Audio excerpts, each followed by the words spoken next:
Hello friends, good morning. Welcome to ask spoken English academy. मी आरती वाके एक नवीन video घेऊन तुमच्या समोर आलेली आहे.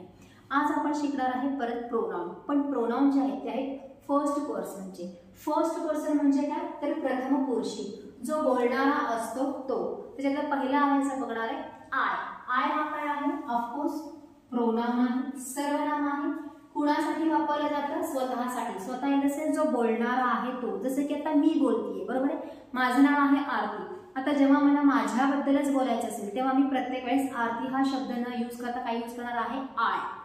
जर मीच आरती आहे आणि मीच बोलत असेल तर पुढची व्यक्ती सुद्धा आरती आहे, पण तिच्याबद्दल मी आय म्हणू शकणार नाहीये, कारण ती व्यक्ती माझ्यासाठी पुढची व्यक्ती सेकंड पर्सन झाली. जी व्यक्ती स्वतः बोलते, स्वतः करते आणि स्वतः बद्दल काहीतरी सांगते तेव्हाच आपण काय करणार आहे, आय हा प्रोनाउन यूज करणार आहे. आय हा प्रोनाउन काय आहे, सिंग्युलर आहे, एकवचनी आहे, स्वतःसाठी वापरलं जातं मी या अर्थाने. हा जो आहे तो कंपल्सरी वाक्याच्या सुरुवातीला येतो ॲज वी नो. सगळ्यात महत्त्वाचं ह्याच्याबद्दल सांगायचं झालं तर ह्याचे रूल जरा वेगळेच असतात. जसं की फर्स्ट पर्सन जो आहे, जसा आय आहे. आता डूड जेव्हा आपल्याला यूज करायचं असतं तेव्हा काय सांगितलं जातं, जर सिंग्युलर असेल तर डज वापरा, पण आयच्या समोर आपण डू वापरतो कारण फर्स्ट पर्सनचा रूल त्याला लागतो. अगेन हॅव वापरताना सुद्धा आपण आयच्या समोर हॅव वापरतो, पण सिंग्युलर ही शी इटला आपण हॅज वापरलेला आहे का, कारण ह्याचा नियम काय आहे, फर्स्ट पर्सनचा. म्हणजे आय साठी वेगळे नियम आहेत. एम इज आणि हेल्पिंग वर्ब यूज करत असताना सुद्धा आर अनेकसाठी वापरतो, इज एक वचनसाठी वापरतो आणि एम पर्टिक्युलरली आय साठीच वापरलं जातं, बाकी कुठेही वापरलं जात नाही. म्हणजे हेल्पिंग वर्ब जेव्हा आपण यूज करणार आहे तेव्हा आय साठी काय स्पेसिफिक आहे हे बघणं खूप गरजेचं आहे. So this is I. स्वतःसाठी जेव्हा आपण बोलणार आहे किंवा काही केलेलं आहे ते सांगणार आहे तेव्हा आपण काय करतो, आय हे प्रोनाउन यूज करतो मी या अर्थाने.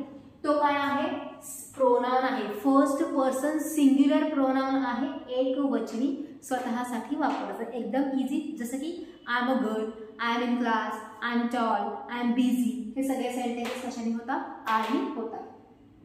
Next one is my. My म्हणजे काय, माझं. मी स्वतःबद्दल बोलते, माझ्याकडे स्वतःच्या काही वस्तू आहेत, काही गोष्टी आहेत, काही व्यक्ती आहेत आणि मला त्यांच्याबद्दल जर बोलायचं झालं तर मला वापरायचा आहे माय हा शब्द. माय सुद्धा काय आहे, प्रोनाउनच आहे, पोझेशन. माझ्याकडे असलेल्या गोष्टींचं पोझेशन मला सांगायचे तेव्हा मी यूज करणार आहे माय, जो एक वचन किंवा अनेक वचन असा नाही. अगेन ह्याच्या सोबत जो आपण नाउन यूज करणार आहे त्याच्यावर तोच ठरणार आहे की तो सिंग्युलर आहे का प्लुरल आहे. ओके, हे झालं माय. जसं की माय वॉच इज ब्युटिफुल, माझा घड्याळ सुंदर आहे. My class is on first floor, माझा क्लास फर्स्ट फ्लोअर आहे. My relatives are very supportive, माझे नातं खूप सपोर्टिव्ह आहे. प्रत्येक ठिकाणी माय नंतर आपण एक शब्द घेतलेला आहे, आयदर सिंग्युलर ऑर प्लुरल. हा झाला माय बद्दल. What about me. मी म्हणजे काय, मला. हे काय आहे, इनडायरेक्ट ऑब्जेक्ट आहे. हा कोणाला जेव्हा हा प्रश्न विचारू तेव्हा ज्याचं उत्तर आलेलं आहे that is called as indirect object. कोणाला, मला. इवन मीचा वापर जो आहे आपण चेंज द व्हॉइस मध्ये सुद्धा करतो. क्रिया कोणाकडून झाली, बाय मी. हे करत असताना सुद्धा आपण मी हे काय यूज करणार आहे, इनडायरेक्ट ऑब्जेक्ट. ऍक्च्युली प्रोनाउन आहे, ह्याला आपण इनडायरेक्ट ऑब्जेक्ट असं म्हणूया. कधी येणार आहे तो, कंपल्सरी क्रियापदाच्या नंतर येणार आहे आणि चेंज द व्हॉइस मध्ये तो प्रीपोजिशन बाय सोबत येणार आहे, बाय मी, माझ्याकडून या अर्थाने आपण याचा वापर करणार आहे. The next one is mind. Mind म्हणजे सुद्धा माझं. हा सुद्धा माझं आणि हा शब्द सुद्धा माझंच रेफर करतो, पण दोघांचा जरी शब्दाचा अर्थ एक असला, उपयोग एक असला तरी त्याची वाक्यामध्ये जागा काय आहे, वेगळीकडे आहे. मायची जागा कुठे आहे, वाक्याच्या सुरुवातीला घेतलेला आहे आपण, स्टार्टिंग ॲज अ सब्जेक्ट म्हणून इथे घेणार आहे. आणि माइंड हे काय आहे, ऑब्जेक्टच्या ठिकाणी येणार आहे. कशाबद्दल बोललं जातं माइंड, तर माझं स्वतःची जी गोष्ट आहे त्याच्याबद्दल मी जेव्हा बोलते त्याच्याबद्दलच, म्हणजे वाक्यामध्ये तो दोन वेळा येणार आहे. एक त्याचं खरं नावाने येणार आहे आणि लास्टला परत माइंड या अर्थाने येणार आहे. म्हणजे हा कधी येणार आहे, वाक्याच्या शेवटीला येणार आहे, माझं या अर्थाने. Mind, it's there is a problem and it's not mind. There is a problem. Problem हा काय आहे, त्याच्यामधला एक शब्द आहे, सब्जेक्ट आहे, त्याच्याबद्दल बोलते की अँड दॅट्स नॉट माइंड, आणि ते माझा नाही. कुणाबद्दल बोलताय तुम्ही, त्या पर्टिक्युलर प्रॉब्लेम बद्दल बोलताय. आणि त्याच प्रॉब्लेमला तुम्ही परत एकदा रेफर करताय, बट माझं नाही या अर्थाने वापरताना माइन हा शब्द तिथं आलेला आहे. So these are the pronouns. First पर्सनचे आहे, सिंग्युलर आहे आय साठीच आपण माझे या अर्थाने माय वापरतो, मला या अर्थाने मी वापरतो आणि परत माझं या अर्थाने माइन वापरलं जातं. So this is the concept. ही काय आहे की कशासाठी वापरलं जातं, कधी वापरलं जातं. आता ह्याची जर आपल्याला भरपूर सारे एक्झाम्पल्स माहिती झाली तर आपल्याला लगेच त्यामधला डिफरन्स कळेल की जागा कशी आहे, अर्थ कसा आहे, सेंटेन्स कसा होतो, ह्या गोष्टी. जेव्हा आपण प्रोनाउन घेत असतो असं कुठेही नाहीये की आय हा प्रोनाउन असेल तर फक्त 6 बेसिक टॉपिकमध्ये घ्या, मी असेल तर मग तुम्ही चेंज व्हाईसमध्ये घ्या.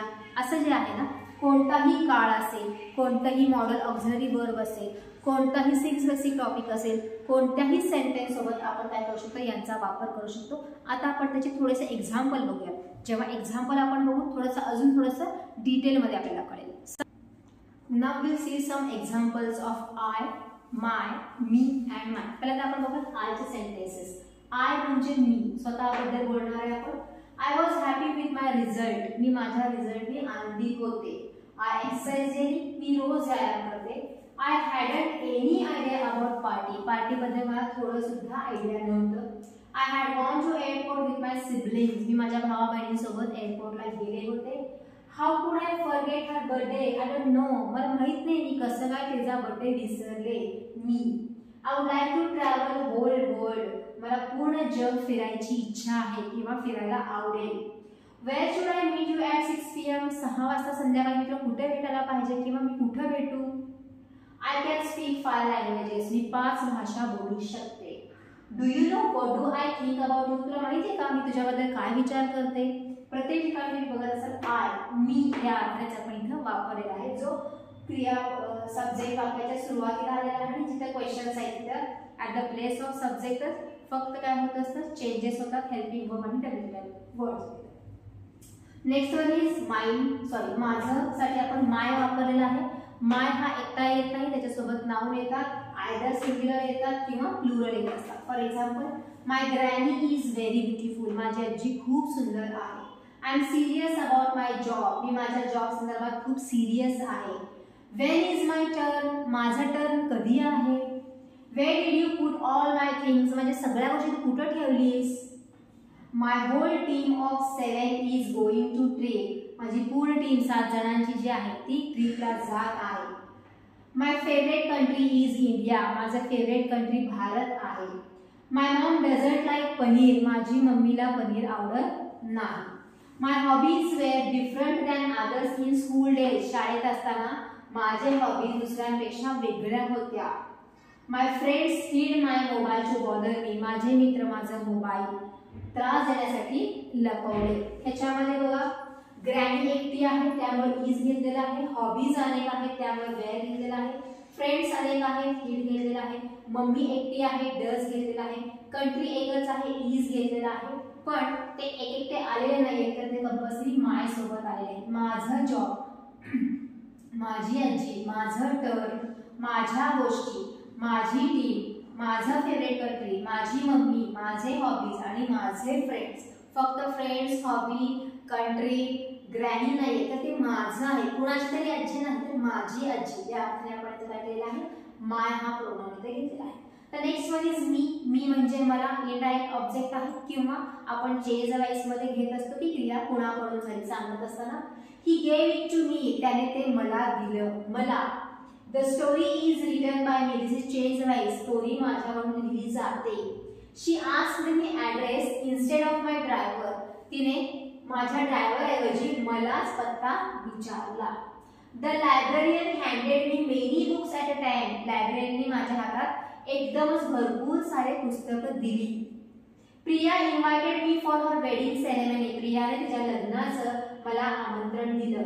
Just give me a chance, I will prove my self. मला एक चान्स द्या, मी प्रूव्ह करून दाखवेन स्वतःला. Follow me. मी केल्यासगळं करा किंवा माझ्या मागे या. Allow me to speak in front of all. सगळ्यांसमोर मला बोलण्याची परवानगी द्या. Don't give me any excuses. मला कशाही प्रकारचे एक्सक्युजेस देऊ नका. Stop telling me lies. मला खोटं बोलायचं थांबवा. त्याच्यामध्ये सगळीकडे आपण मला या अर्थाने हे सेंटेन्सेस घेतलेले आहेत. And the last one is माईन. माईन म्हणजे माझं, आणि तो शब्द त्याच्याबद्दलच बोलला जाणार आहे, त्या स्पीकर बद्दल. जसं की स्पीकरचा म्हणजे माझी ती गोष्ट आहे आणि त्या गोष्टीबद्दल बोलत असताना आपण माईन हा शब्द यूज करतो. जसं धिस शर्ट इज माईन म्हणजे एक शर्ट आहे, तो शर्ट कोणाचा आहे, तो माझा आहे. त्या शर्ट बद्दलच बोलताय, पण तो शर्ट आपला स्वतःचा माझा आहे ते सांगायचं आहे. That wasn't his mistake, it was माईन. त्याचे मिस्टेक होतं ते त्याचं नव्हतं तर ते माझं होतं. Your hair is longer than mine. माझ्यापेक्षा तुझे केस लांब आहे. Whose bag is this. ही बॅग कुणाचं आहे, इट्स माईन ते माझं आहे. She is a friend of mine. ती माझी एक मैत्रीण आहे. My father's car is old and mine is new. माझ्या पप्पांची कार जुनी आहे आणि माझी नवीन आहे. I went to meet a friend of mine. मी माझ्या एका मित्राला भेटायला गेले. Those chocolates are mine, don't touch them. ते चॉकलेट माझे आहेत, हात लावू नका. That golden pen is actually mine, Seema is lying. तो जो गोल्डन पेन आहे तो ॲक्च्युली माझा आहे, पण सीमा काय करते, खोटं बोलत आहे. म्हणजे वाक्यामध्ये जो सब्जेक्ट ऑब्जेक्ट आहे त्याच्याबद्दलच मी बोलत आहात आणि त्याच्यासाठी आपण माईन वापरलेला आहे, पण ती कोणाची गोष्ट आहे, माझीच आहे. जसं की मिस्टेक माझीच आहे, कुणीतरी केली तुम्ही म्हणताय, पण ती ॲक्च्युली कोणाची आहे, माझीच आहे. म्हणजे तुम्ही मिस्टेक बद्दल बोलताय पहिल्या वाक्यामध्ये आणि दुसऱ्या वाक्यामध्ये परत तुम्ही माझं आहे या अर्थाने वापरलेलं आहे. शर्ट बद्दल बोलताय, शर्ट कोणाचा आहे, माझा आहे. केसाबद्दल बोलताय, कोणाच्या केसापेक्षा, माझ्या केसापेक्षा. बॅग कोणाची, बॅगेबद्दल बोलताय, कोणाबद्दल, स्वतःच्या बॅगेबद्दल. म्हणजे स्वतःची जी गोष्ट आहे ते सांगण्यासाठी आपण माईन हा काय घेतलेला आहे, प्रोनाउन घेतलेला आहे. सेंटेन्सेस करत असताना आपल्याला प्रत्येक ठिकाणी कोणता ना कोणता शब्द हा तुम्हाला दिसणारच आहे. रीडिंगमध्ये असेल, रायटिंगमध्ये असेल किंवा स्पीकिंगमध्ये असेल, तर तेव्हा आपल्याला त्या गोष्टी माहिती असणं गरजेचं आहे. कोणत्या अर्थाने वापरलं जातं, त्यांची जागा कशी असते, ते एक वचन आहेत का अनेक वचन आहे, हे सगळं आपण ह्याच्यामध्ये बघितले. कन्सेप्ट छोटी आहे, पण जेव्हा आपण एक्झाम्पल्स बघत असतो जास्तीत जास्त तेव्हा ते क्लिअर होत असतं. म्हणून आपण काय मुद्दामून भरपूर एक्झाम्पल्स घेतले आहेत, त्याचे अर्थ सांगितले आहेत. तुम्हाला जागा कळेल की त्याची जागा कुठं आहे आणि त्याचा एक्झॅक्टली अर्थ काय झालेला. तर हे झाले या आजच्या व्हिडिओमधले प्रोनाउन्स, जे की आहेत फर्स्ट पर्सन सिंग्युलरसाठी वापरले जातात. That is I, the second one is my, third one is me and the fourth one is mine. जर तुम्हाला अशा प्रकारचे व्हिडिओज आवडत असतील, मी शिकवत असेल, तुम्हाला आवडत असेल तर लाईक बटन दाबा, कमेंट करा तुम्हाला कोणते पुढचे व्हिडिओज ऐकायचे आहेत. कसं आहे, खूप सारे व्हिडिओज आहेत पण मराठीमध्ये डिटेलमध्ये सांगणारे किती आहेत आय डोंट नो. जर तुम्हाला माझं शिकवलेलं आवडत असेल, कन्सेप्ट क्लिअर होत असेल, तर तुम्हाला कोणता व्हिडिओ पाहिजे ते तुम्ही कमेंटमध्ये लिहू शकता. सबस्क्राईब करा चॅनल, जे तुमचे फ्रेंड्स आहेत त्यांनाही सांगा, जेणेकरून तुम्ही घर बसल्या माझ्या व्हिडिओ थ्रू इंग्रजी शिकू शकता, ज्याचा उपयोग तुम्हाला करिक्युलममध्ये तर होणारच आहे, प्लस स्पीकिंगसाठी सुद्धा होणार आहे. थँक्यू.